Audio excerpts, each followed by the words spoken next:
Hey there, my name's Bennet. How are you involved in today's case? Well, I live on the corner of Canyon Road, right before it takes a pretty big turn, and I was at the scene of the accident the night it happened. Where were you when you saw the accident? I was on my front porch. It was pretty late that night. I was painting, something I like to do on the weekends. It's pretty relaxing after a full week of work. And I was with my dog Peaches, just painting the storm as it was coming on the road, and that's when I saw the car drive by later that night. Could you tell us what the weather was like that night? Yeah, it was definitely a storm. That's the reason I was on the porch that night, to paint it. I love the scenery, landscapes, trees, the rain, the road. It was perfect for it. You're talking about the road. Is that Canyon Road? That's right. Could you tell us a little bit more about Canyon Road? Sure. It's a pretty straight, flat road for a while, until you get into the pretty rural area where it starts getting kind of curvy, right before my house. That curve's pretty curvy. The trees grow pretty close to the road, and there's a lot of wildlife that comes across the road sometimes. Have you ever seen any accidents on this road? I have, yes. Could you tell us about them?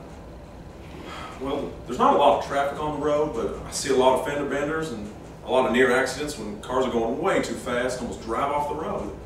And one accident in particular where a couple kids died, that was the worst. Drunk driving, it was bad.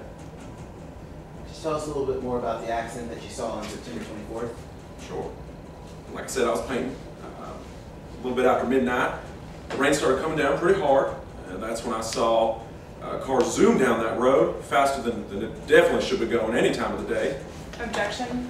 Last foundation. Lack of foundation, explain. As to how this witness knows how fast that car should have been going. All right. Do you have a response? Yes, Your Honor. The witness testified that he saw the rain on the road that night, and he's familiar with that road, and he would have personal knowledge as to how fast one should go when they're driving on that road. Do you have a different objection? Yes, Your Honor. I object to lack of personal knowledge. Lack of personal knowledge. Explain that one. This witness doesn't have the expertise to tell us how fast that car was actually going and how fast a car would look when it was going at a particular speed. What was his exact statement? The car was going too fast for the road. I'll strike that. Sustained. Now,